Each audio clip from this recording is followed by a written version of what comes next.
Looking to make some healthier habits this holiday season?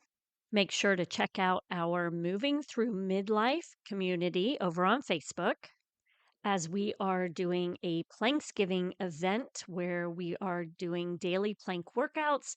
We will be doing an advent for healthy, happy hips this holiday season, and then also have a sugar challenge, a 2 week sugar challenge that you might be interested in. Happy holidays! Welcome to Raising Healthy Humans, a podcast created for busy moms, where you can easily find info on health and wellness for your family. Join Courtney, a health coach, movement and posture specialist, and founder of FormFit, an active and supportive community where she helps busy moms move more. Here on Raising Healthy Humans podcast, she shares personal life experiences, training, knowledge, and conversations with other health and wellness experts so you can raise healthy humans. Today, I am speaking with Salina, a renowned Christian relationship coach and author, who is sharing how we can keep centered in love, how to get the sparks flying after years of marriage, and some date night tips to help reconnect. I hope you enjoy our conversation.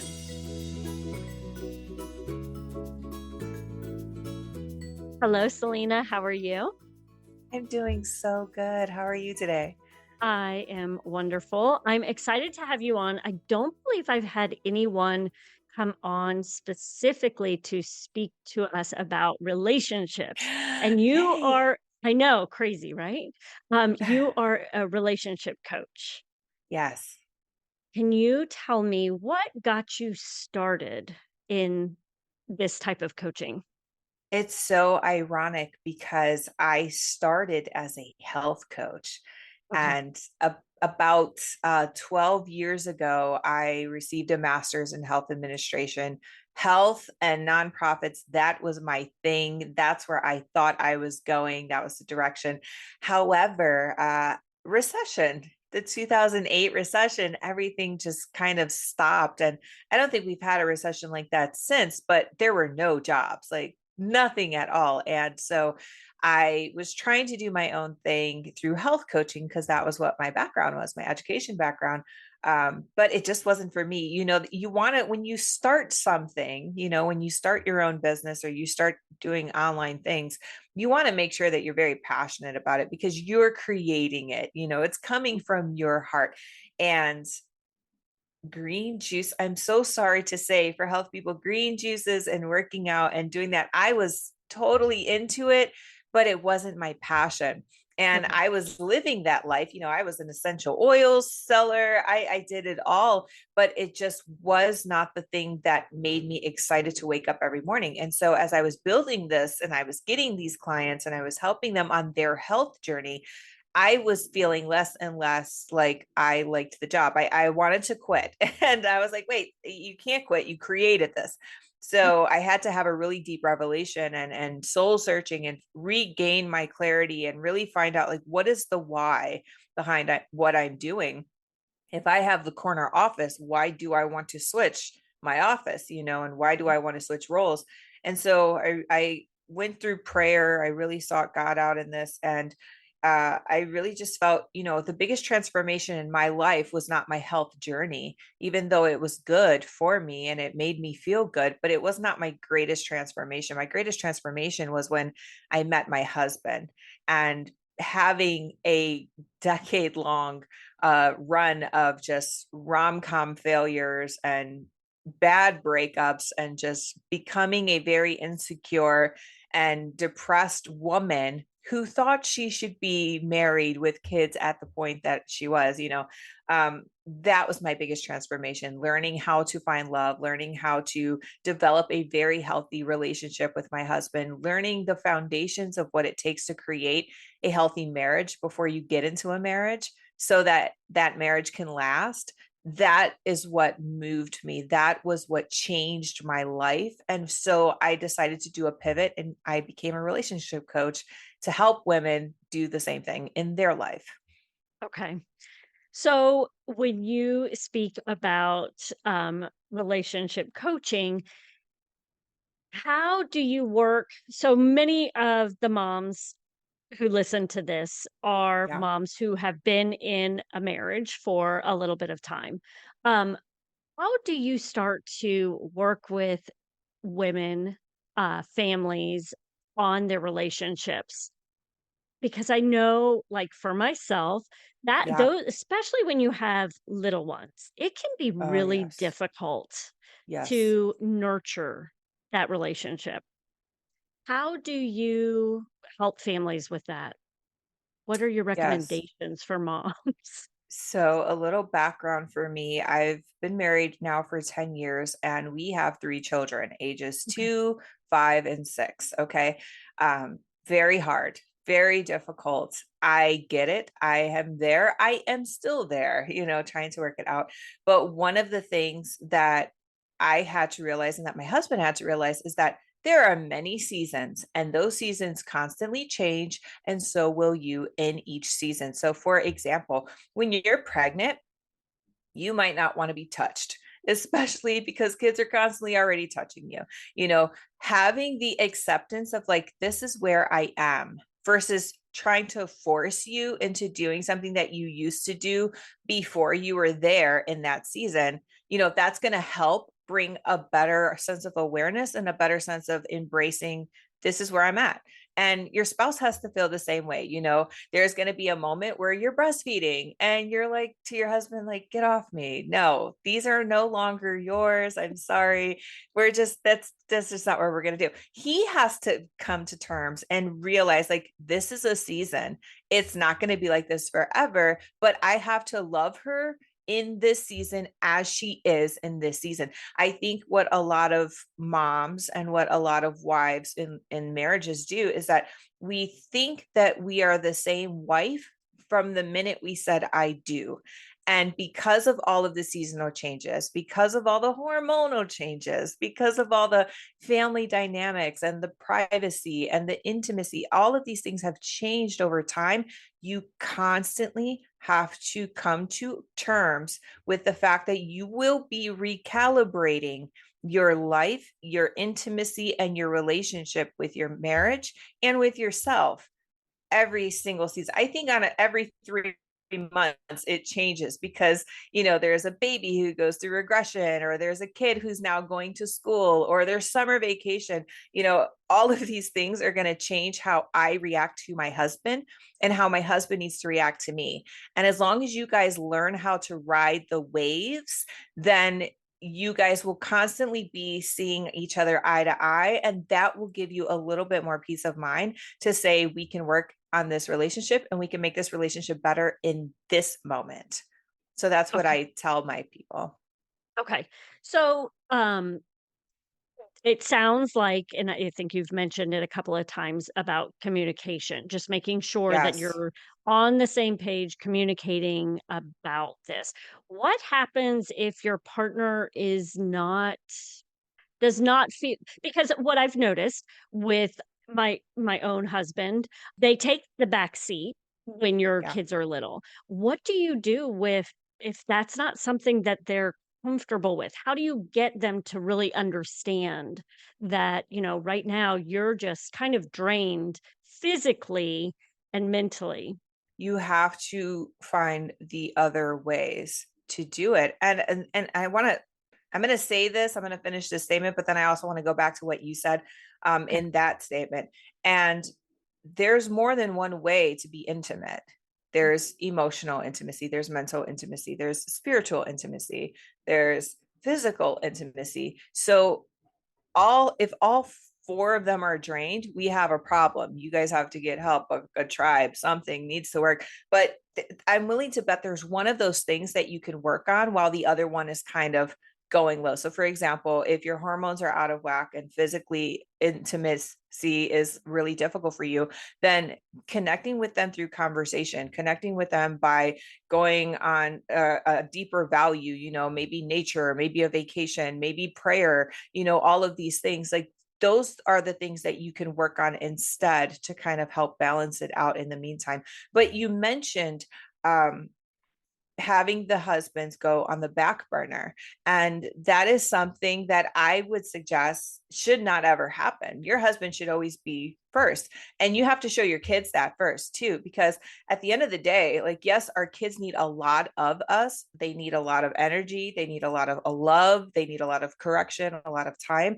But if you don't show them that your marriage comes first, then you are constantly raising your children to believe that they are the first priority and that your marriage doesn't matter. And then when they get into a relationship, it's going to be all whacked out all over again. So you have to tell your children, you have to teach your children, like, it's mom and dad time, or we're going on a date, or this is a boundary that we're having dinner together, you guys are going to have dinner at this table, we're having dinner at this table, or we're going to do this, we are having a conversation with just me and mommy or me and daddy, so you guys need to respect that. You have to show them that you're putting them first, and if you show them that, then that also helps your husband feel like, okay, I'm included in this and we can work through this. And you're teaching them values of relationship. Relationships can come first, because your kids will get older and they will leave. And then what? You're going to have your husband. And how are you guys going to get back? It's not like you're going to, there's not a pause button for your relationship and for your marriage. There's not a pause and then you press play once the kids are gone. It is a consistent movie that you guys are playing. And so you want to make sure that your movie is, even though there's some low points, there's also some really good high points throughout. Okay. Um, so I'm glad you pointed that out because to be honest, he was put on the back burner. Yeah. We are much further along in our marriage. I mean, my kids are 17, 15, and 12. So they're a lot Nice. older now. And Yeah. we've been married in February. It'll be 20 years. So we made Nice. it. We've made it through Yes. at least half of it. Um, but he was put on the Yeah. back burner, and we suffered for a while with that. So I'm glad you mentioned that for for moms who may be doing the same thing. Hopefully they'll understand because that is very difficult for them. And I do notice, like you mentioned, that for our children, it is important for them to see a healthy relationship. And we have, over the years, had to get back into dating again and do Yeah. that stuff as the kids got a little bit older, but not that I'm saying that people should do it the way that we did it, because we had a rough patch. So thank you for pointing that out. Yeah. With families, as the children get older, and like you mentioned, we're gonna be together once they're gone, and that's kind of what my husband and I look at each other now because, Yeah. our oldest is going to be a senior this next year, so it is How starting to really exciting. hit us, like, Yeah. okay, do we like, I mean, and we do, we love each other and we're in for the long haul, but it's, uh it's very interesting to see how there are these stages in life that we're all Yes. going through. And do you have recommendations for us as our children get older to help us find that flame again, that reconnection, especially for those who have had some struggles along the way? Do you have recommendations for those individuals? Yes, I do. And it's going to be a challenge. And I challenge you all to try to attempt to do it. Okay. So recently, my kids they're still young. And so the thought of going away out of town, overnight trips, vacations was just completely out of the question, because we always did it with the mindset that kids were coming. So, oh no, we're going to have diapers and the strollers and a car seat and Airbnb, like we have to have 2 rooms and nap times and blah, blah, blah, blah, blah. But one day, a friend decided to invite us to her wedding in Jamaica. Okay. Ooh. And we decided to go. We didn't have a sitter. We don't have the grandparent support system, or at least we thought we didn't have the support system to pull it off. But when there are people in your corner who are fighting for you guys, okay, they are supporting you, they are your tribe. And if they see that you desire something, if they see that you need help, they will step up, whether you think they will or not. My mother lives in Florida. I live in Ohio. I randomly, nonchalantly told her, like, oh, yeah, my friend invited us to this trip. I don't know. And she was like, oh, I'll come. I'll fly out and I'll be with your kids for a week. I said, 3 kids a week. Mom, really? A week? 3 kids by yourself? Yeah, that's fine. I'll do it. Because people see the value of you as a couple. They see you guys in your I'm not going to say chaos, but in your beautiful chaos of you have kids all the time. They see you need a break, and not to say that it's because you're ragged and running down, but you deserve it because you're Mhm. doing such an awesome job as a family unit. And so my challenge for you guys to reconnect and to stay connected is to go away without your children, whether that is an overnight weekend getaway somewhere where your children cannot reach you, whether that is a week long or an extended weekend. Go away. We've been on 2 additional vacations since that time. And every time we've gone, we've gotten healthier. We've had more fun. Our friendship has rekindled. We've been more our sexual confidence, if you will, has become, because it's now, oh, I'm going to wear this bathing suit. I'm going to wear this sun hat. I don't wear hats, but I'm going to buy one for this trip because it makes me feel good, because I can pretend to be an adult with no kids. I can pretend to just be us. I can do what we want. And that you have to get back to that. And I think a lot of the times we get so distracted with the children that we take away who we used to be when it was just us. And so I challenge you guys, go away and see what happens, because then you're forced to talk to them. You're forced to have fun with them. You're forced to go on adventures with them. You're forced to try new things that you wouldn't do at your house as a mom. You get to take the hat off and you could put the sun hat on, and that creates a lot of adventure. It creates a lot of spontaneous moments. It creates a lot of intimate moments. It creates a lot of opportunities for you guys to communicate, and you can start rebuilding your relationship. Thank you for letting us know that. You mentioned something that I kind of had to giggle about is going somewhere and while you're there, thinking about how you were prior to kids. And one thing I Yes. noticed, like when my husband and I do these things, it always ends up like, oh, we wish the kids were here. Yes. Oh, yes. I definitely looked at our video camera at bedtime every night and I was like, oh, oh, they're giving her a hard time. Oh, they're sleeping now. But then you shut it off. You shut it off. You can turn it off. And that's the beauty of being away, is you could shut it off. Where when you're at home, there is no shut off.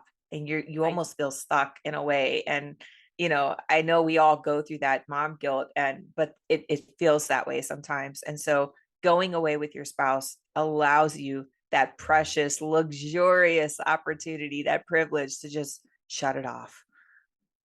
What do we do for those families who might not be able to get away, whether it be financial or maybe they have a child that needs them a little bit more, with a disability or anything like that? Is there anything that you can recommend for those families? Yes, yes. And again, it's a challenge as well, which I should just say the entire synopsis of what I say coming out of my mouth is relationships are a challenge. Marriage is a challenge, but if you're willing to put in the work, it becomes a great, awesome thing. So the challenge here is there are 24 hours in a day.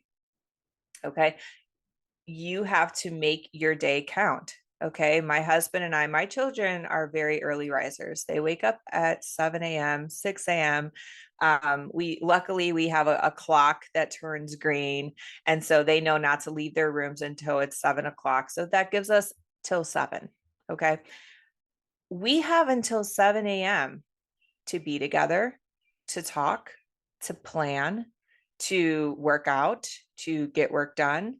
I work in my office. So my husband and I to pray together. So my husband and I, we wake up at 4 a.m. Not every day, but the majority of the days we wake up at 4. That gives us 3 additional non-kid hours of our day to connect, to build on ourselves, to grow, to do what we have to do. Okay. If you're too tired, you can't wake up that early. Okay. What is their bedtime? A lot of people who don't have the structured bedtimes, or at least be in your room, if they're older children, at least be in your room by a certain time. You're not doing that because you want to be very rigid and you want to be a dictator about your time, but you also want to set the boundary of like, kid time cuts off at this time. So our children go to bed at 8 p.m. So from 8 p.m. until the time we go to bed, that's an opportunity for you guys to connect, eat Oreos together, play a video game while the kids are asleep, or watch a movie, catch up on a show, read, pray, dance, do whatever you can do. Have a stay at home date, when you can in those moments. It's a matter of how you manage your time, whether it's in the morning or whether it's in the evening, that you can use to help connect with your spouse. Connecting with your spouse doesn't have to take an entire weekend. I mean, even though those are great and those are very fun, and that is almost like a recharge of your relationship, but you can also do it in the moments that you have each day. And you just have to carve some time out. If you can carve time out to meal prep, if you could carve time out to do your laundry, you can carve some time out for your husband, and you guys can work that into a daily routine where that would, little by little, those bricks can start building up a really strong thing. Well, and with time, because I can hear people saying to me, or to you, I don't have time. I don't feel like I have time for that. We don't have time to do this because, and they'll give you every excuse. And what I always say, like, even with fitness, if you don't take the time now, you're gonna spend way more time later having to work on it or heal it or Yes. figure something new out. So, definitely, if you could just take a few minutes each day, like you're saying. For those that may have gone through, hard time or where they're kind of confused about how to reconnect, do you have tips for them to kind of start moving back into that? Because that can always be an awkward time where maybe you haven't been communicating like you used to. Maybe you haven't been on a date. How do you start that process again? I don't want to offend anyone, but you have to stop overthinking it.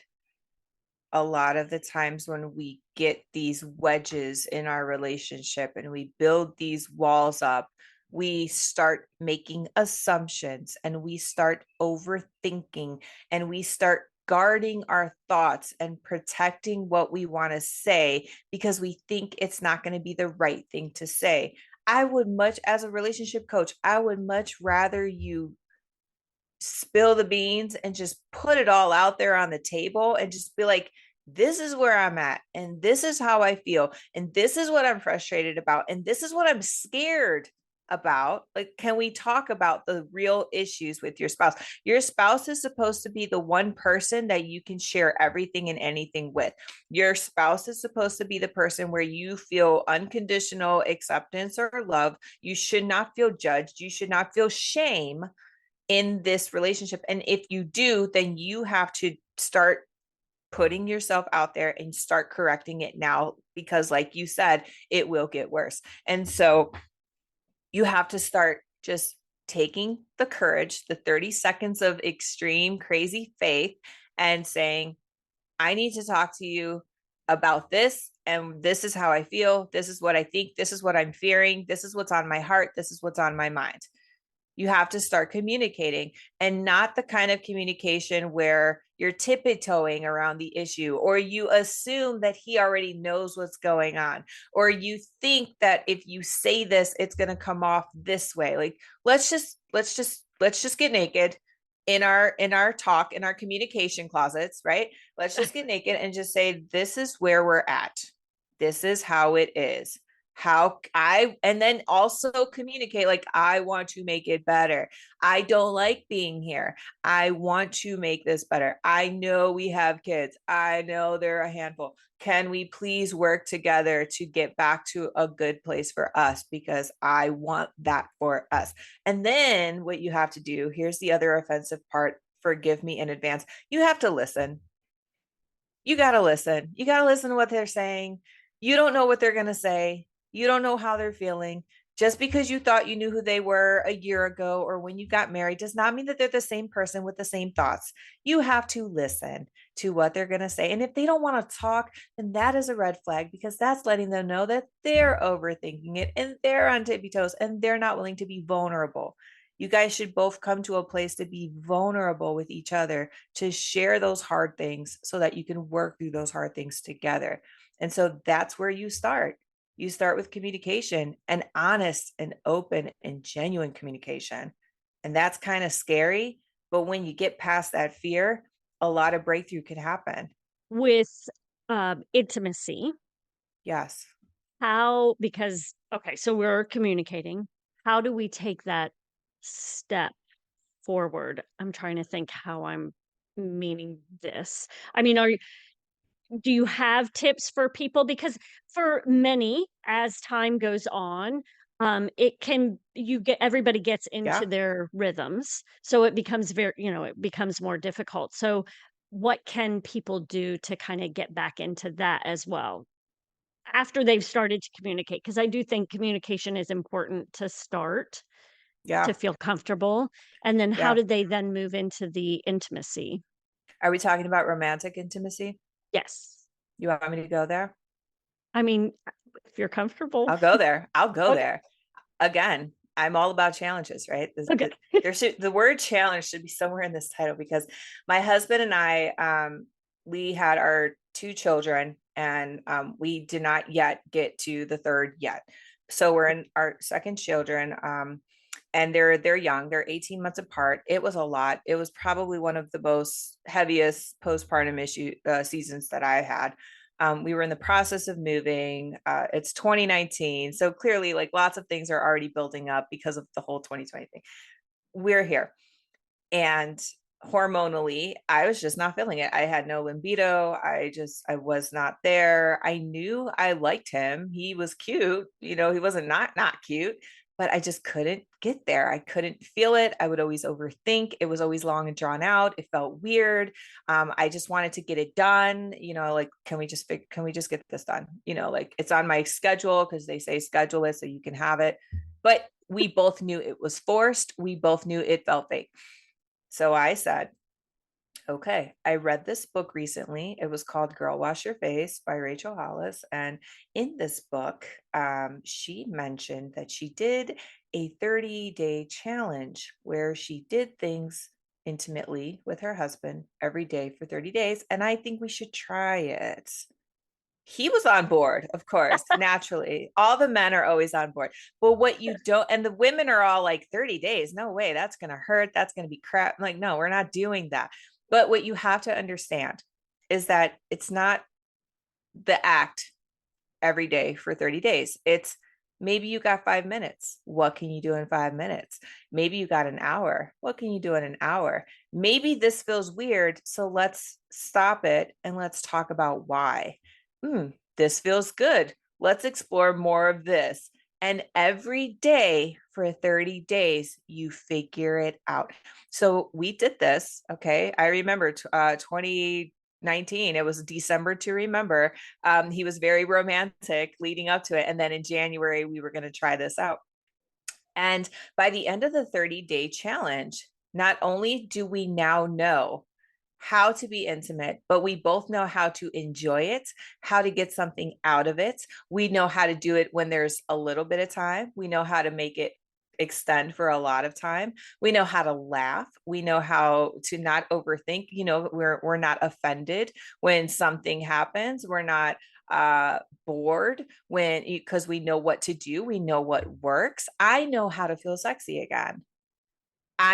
When it's time not to do it, we both are like, okay, we're not there. But when we get there, we know it's going to be great because now we know how to do it. I think a lot of the times, married couples, we have our expectations of what that intimacy looks like. And then we get married and then we do things and it's like, oh, okay, that's cool. But you never really have a season where you're exploring it, or maybe you have, where you're exploring it and you're figuring each other out and you're figuring what works for you, what works for him, what excites you, what excites him. And when you take time, the 30-day challenge or another challenge, if you prefer less or more, when you take time to really just focus on it, consistently focus on it until you figure it out, then your intimacy level will rise because now you take away the guessing, you take away the overthinking, you take away the fear or the shame, you take away all of those things because now you know, oh, if you just touch me here and I just go here and this is, it works and it's fun and you guys find fun in doing it again. And so that is my advice. That's what works for me, at least. Apparently it worked for Rachel Hollis back in the day. Um, that's what I suggest. Is so long story short, you have to create the time to figure it out and stop showing up assuming you're going to know what to do. Yeah. Yeah. And I think, there's a couple of things that you mentioned. One is we overthink everything. If we could Yes. just get out of our mind and more in Yes. our body, I think we all would do so much better in so many Yes. ways. And then 2, the more you do things with one another, the more you're going to want to do things with them. Like, that Yes. is definitely, if you get stuck not doing anything, Yes. that can get, I mean, you just get comfortable with it. So work it the opposite way, get comfortable with doing things. So I Yes. love all of that. Yes. Um, Another question for you, and you had mentioned this a while back about how we all change. And okay, so I know that you are very God centric with Yeah. your approach to relationships. What do you do when two people are growing apart? Not, because they're getting older, everybody's growing and we all grow at different paces from one Yeah. another. How do you still keep that relationship grounded when you have this going on? Yeah. So one of the things that Kyle and I encountered in the middle of our marriage was his mother passed away. She died of cancer. It was very sudden. It was very quick. And that took everyone for a toll. This was the same season that my mother decided to move to Florida, as I mentioned. This was the same season that I had my second son and I was still breastfeeding.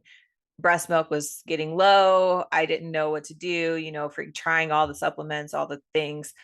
This was the same season where I was trying to get back into my healthy, fit body, pre pregnancy body. And because something happened, my body is still healing and I was not giving it grace at the time.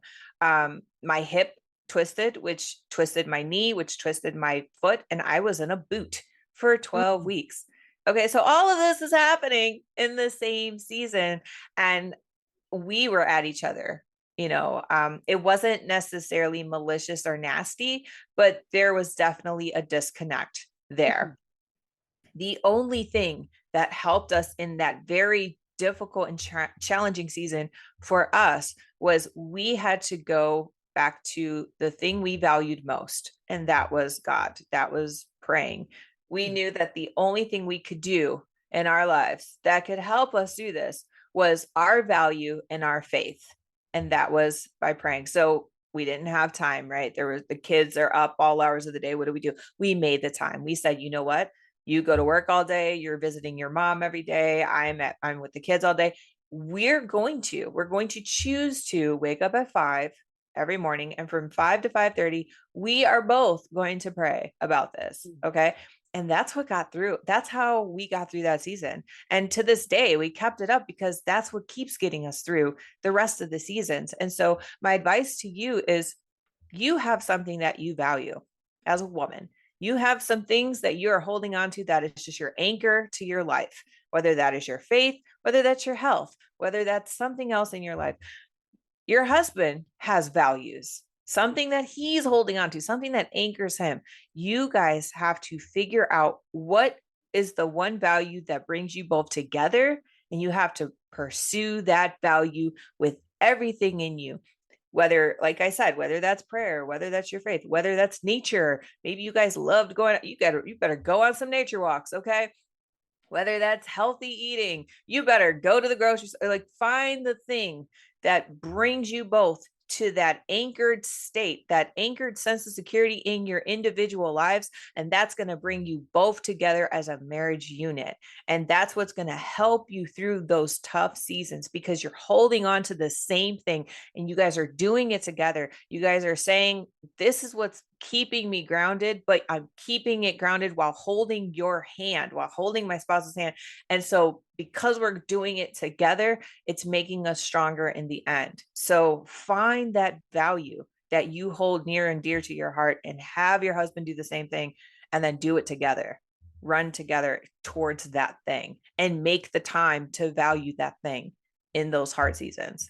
I love that because as you were saying that, it dawned on me that during our hard time, we did that, but it was walking. Like, That's that it. was one thing that we did when we dated is we would go for walks every day. And that's what we started to do. And in the beginning, we didn't say much to one another. We just That's walked it. together. And Yep. then as time went on, we started talking more. And Yep. that, that was what we had to do at that time to kind of get through that Get rough through it. patch, get through, understand, communicate again. So I love that because that's definitely what we need to do. Find what works for you. Yes. And and I think going back to like what did you enjoy doing together when you dated? That kind of thing can help as well. Yes, for sure. Absolutely. Kyle and so I met Kyle in church, which is very rare these days. And Mhm. I wasn't necessarily the best Christian. I was very new. And I just thought I thought for sure I was going to bring him down. And so in my faith, I said, my parents were divorced. I'm really scared about getting married, but he was very sure of it because his parents were very in love, very much in love, very married for a long time. He was like, "What's the problem? What's the worst that could happen?" I was like, everything can happen. Starting with, list all the things." And so, what we did when we were dating was we communicated a lot and we studied. What does it mean to be married? What does it mean to have relationships? Why do people get divorced? We went through classes, courses, retreats, seminars, studies, podcasts. We read books, we did all of these things, and then we came back together and we talked about it, to the point where I was just so confident in the fact that, yeah, the only thing we can do now is just apply what we learned and get married. I guess we should probably do the thing we've been studying. So yeah, our faith was always a part of our our relationship, because it was through the faith that we learned how to build that relationship up. And so naturally, like you said, we went back to that. Mhm. Can you tell our listeners where they can find you? Yes. So I am all over the place. I started my business in 2015. So luckily for me, I got into everything before everything became a thing. So I'm on YouTube, Pinterest, Instagram, Facebook.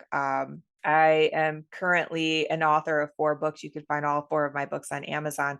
I think the one to really shine today would be my book, Christian Dating Adventures. It's 65 ideas and topics of where you and your spouse can go on a date, whether you have a budget of 0, whether you have an overnight budget of, getting a limo and beyond, whether it has conversation points, it has a devotional piece if you're faith-based, it has yeah, I want to say that's it. But there's 65 of them, if whether you're indoors, outdoors, adventurous, homebodies, crafty. I think there is a date in there, if I'm not mistaken, called the Bob Ross date. So if you're into that, I mean, it goes crazy. It gets into a lot of places. There's dates for holidays. There's dates for families. If you have, if you want to engage your families. So that would be the book I would say. You could find it on Amazon, or you can go to my website, SelinaAlmodovar.com. And if you really want to stay connected, towards the end of the year, my husband and I will be starting our own podcast called Love by Faith.